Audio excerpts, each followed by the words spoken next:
हम लोग पढ़ेंगे डेवलपमेंट इकोनॉमी। ठीक है, डेवलपमेंट इकोनॉमिक्स हमारा टोटल 10 इकोनॉमिक्स है, उसमें एक सब्जेक्ट है डेवलपमेंट इकोनॉमिक्स। टोटल हमारा 10 सब्जेक्ट है, उसमें एक है डेवलपमेंट इकोनॉमिक्स। ठीक है, और डेवलपमेंट इकोनॉमिक्स, ठीक है, इसमें एक चैप्टर है हेरोड-डोमर मॉडल। ठीक है, हेरोड-डोमर मॉडल से क्वेश्चंस आपको बार बार पूछे जाते हैं। ठीक है, और यूजीसी नेट के पेपर में 2, 3, 4 क्वेश्चंस इस चैप्टर से आपको पूछे जाते हैं, और ये चैप्टर थोड़ा बड़ा है, तो इसको हम लोग थोड़ा थोड़ा पार्ट में करके इसको हम लोग पढ़ेंगे। ठीक है, तो सबसे पहले अभी हम लोग स्टार्ट करते हैं हेरोड-डोमर मॉडल।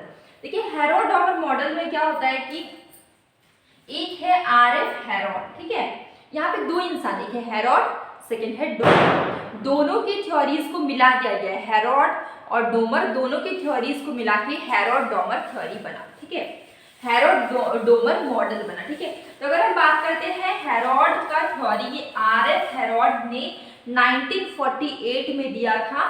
ठीक है, published his theory in a book. इनका थ्योरी पब्लिश्ड हुआ कौन से बुक में? Towards a dynamic economics. ठीक है, ये वाला जो हेरोड-डोमर है, एक्चुअली जो प्रोडक्शन हम लोग ने पढ़ा, इनपुट पढ़ते, आउटपुट पढ़ते, एक प्रोडक्शन करने के लिए हमें क्या क्या चाहिए होता है, हम लोग सबको जानते हैं। Land, labour, capital. कैपिटल को की से डिनोट करते हैं, कैपिटल एंड टेक्नोलॉजी। ठीक है, प्रोडक्शन के लिए 3 चीज चाहिए होता है, land, labour, capital and technology. तो यहाँ पर भी आपको इनपुट्स और आउटपुट्स के बारे में ही पढ़ना है, लेकिन ये थोड़ा अलग टाइप का थ्योरी। ठीक है, यहाँ पे देखिए आपको क्या क्या बोला जाएगा। यहाँ पे क्या बोला गया कि अगर इकोनॉमी में फुल एम्प्लॉयमेंट होता है, अगर इकोनॉमी में फुल एम्प्लॉयमेंट हो रहा है, तो कोई ना कोई डिस्टरबेंस आ जाएगा, जिसके कारण क्या होगा कि या तो इन्फ्लेशन बढ़ गया या तो डिफ्लेशन आ गया। कुछ ना कुछ ऐसा डिस्टरबेंस आएगा जिसके कारण इन्फ्लेशन या डिफ्लेशन आएगा। इनिशियली क्या होता है, इकोनॉमी फुल एम्प्लॉयमेंट में होता है, लेकिन कोई ऐसा कुछ होगा, ऐसा कोई डिस्टरबेंस आएगा, कुछ होगा जिसके कारण क्या होगा कि इकोनॉमी में इन्फ्लेशन आ जाएगा और डिफ्लेशन आ जाएगा। मैंने यहाँ पे लिखा है कि so how steady growth may occur in an economy. ठीक है, स्टेडी ग्रोथ मतलब क्या है? Full employment. Full employment, steady growth क्या है? फुल एम्प्लॉयमेंट है। और यहाँ पे क्या, steady growth is disturb, then how different, यहाँ पे हो जाएगा factor, different factor leads to divergence resulting in inflation और डिफ्लेशन। ठीक है, तो आपका सबसे पहले इनिशियली आपका इकोनॉमी क्या होगा, या जो इकोनॉमी है वो क्या होगा? फुल एम्प्लॉयमेंट में होगा। उसके बाद कोई ना कोई डिस्टरबेंस आ गया, कोई ना कोई प्रॉब्लम आ गया, जिस कारण क्या हो जाएगा, इकोनॉमी हो जाए में या तो प्राइसेस बहुत ज़्यादा बढ़ गए या तो प्राइसेस बहुत ज़्यादा घट गए। तो ये डिस्टरबेंस के कारण होता है, डाइवर्जेंस के कारण होता है कि इकोनॉमी बहुत ज़्यादा प्राइस बढ़ गई इकोनॉमी में, और या तो प्राइस बहुत ज़्यादा डाउन हो गया। ठीक है, ये समझ में आ गया। और स्टेडी ग्रोथ का मतलब है फुल एम्प्लॉयमेंट इक्विलिब्रियम। ठीक है, इसके ये बुक का नाम पूछा जा सकता है, ये book towards a dynamic economics, और क्रोनोलॉजिकल ऑर्डर के क्वेश्चंस बहुत ज़्यादा आते हैं। ठीक है, तो आपको टाइमिंग याद रखना है कि हेरोड कब आया था? 1948 में आया था। ये भी याद रखना बहुत ज़्यादा इंपॉर्टेंट है, हेरोड कब आया था? 1948 में आया था। ठीक है, आपको ये समझ में आ गया, ये डेफिनेशन। अब हम लोग इसके अजम्पशंस देखते हैं। अजम्पशन से एक क्वेश्चन पूछा जा सकता है, और पहले भी पूछा गया है। मैं हेरोड-डोमर के क्वेश्चंस भी करवाऊंगी जब चैप्टर कंप्लीट हो जाएगा, या फिर चैप्टर के साथ साथ भी मैं करवा दूंगी। ठीक है, तो उसकी आप टेंशन मत लीजिए। देखिए, इसके कुछ अजम्पशंस थे, बहुत ज़्यादा इंपॉर्टेंट है। ठीक है, पहला तो इनिशियली, यहाँ पे हो जाएगा इनिशियली। ठीक है, इनिशियली क्या हो जाता है कि फुल एम्प्लॉयमेंट रहता है। सबसे पहले इकोनॉमी में क्या होता है? Full employment. सबसे पहले क्या होता है? फुल एम्प्लॉयमेंट होता है। उसके बाद क्या होता है कि नो गवर्नमेंट इंटरफेरेंस। ठीक है, यहाँ पे गवर्नमेंट का कोई रोल नहीं है इस थ्योरी के अकॉर्डिंग।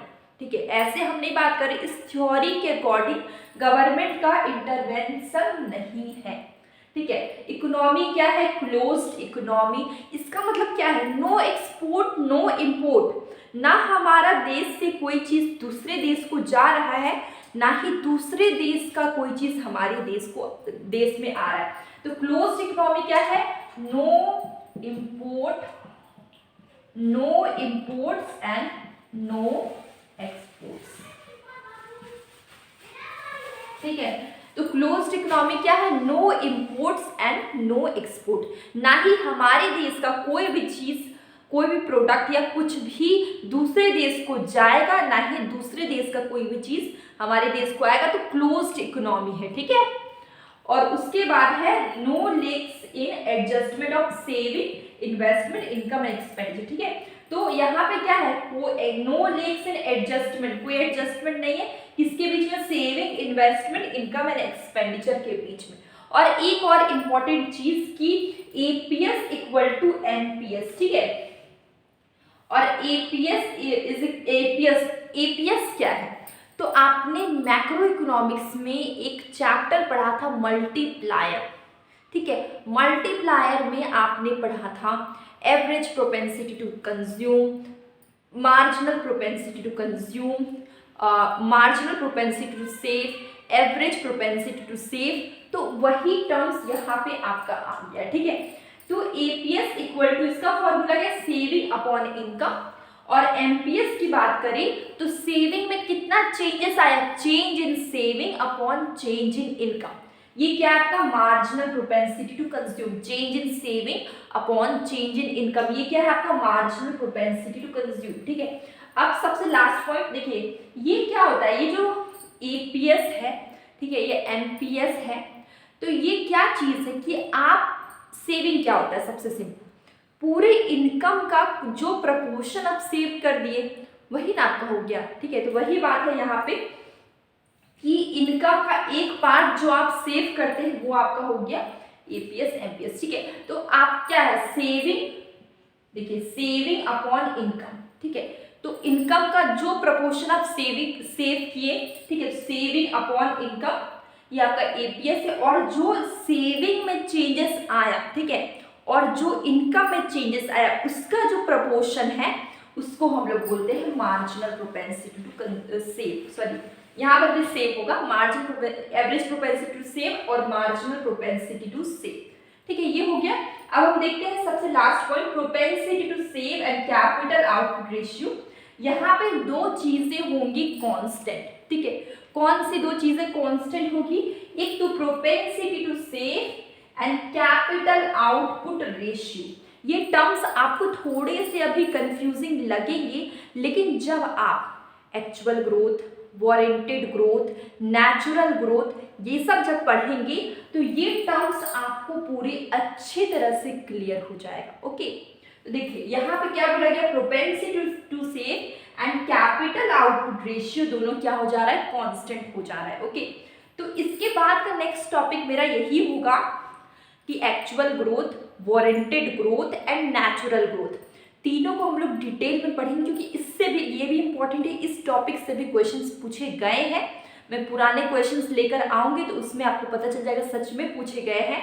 ये अजम्पशन से भी पूछे जाते हैं और हेरोल्ड का जो क्रोनोलॉजिकल ऑर्डर से पूछा जाता है। तो ठीक है, ये सब सारी इंपॉर्टेंट है यूजीसी नेट एग्जामिनेशन के लिए। और अभी दिसंबर यूजीसी नेट एग्जाम करीब है, तो मैं उसी के पॉइंट ऑफ व्यू से जो भी इम्पोर्टेंट टॉपिक है जो एग्जाम में ज़्यादा से ज़्यादा बार पूछे गए हैं वही सब मैं पढ़ा रही हूँ। ठीक है, ताकि यूजीसी नेट के जो भी एग्जाम दे रहे हैं उनको थोड़ी सी हेल्प हो जाए, मेरा थोड़ा सा कंट्रीब्यूशन रहे, मैं थोड़ा सा उनका हेल्प कर सकूँ। ठीक है, क्योंकि लास्ट टाइम होता है रिवाइज करने का, और टॉपिक उतना मतलब पूरा डीप तरीके से पढ़े उतना टाइम नहीं होता है। तो मैं जितना कर पा रही हूँ, मैं सोच रही हूँ कि थोड़ा सा मैं हेल्प कर दूँ उन लोगों को, थोड़ा भी जितना भी मैं कर पाऊँ। ठीक है, तो अब लोग मिलेंगे कल एक न्यू वीडियो के साथ। और एक्चुअल वारंटेड ये सब तो मैं कल पढ़ा दूंगी, और मैं डेली क्विज डालती हूँ, उसको देखा करिए, वो स्टैटिस्टिक के मेनली मैं डाल रही होगी। ठीक है, तो अब लोग मिलेंगे कल एक न्यू वीडियो के साथ।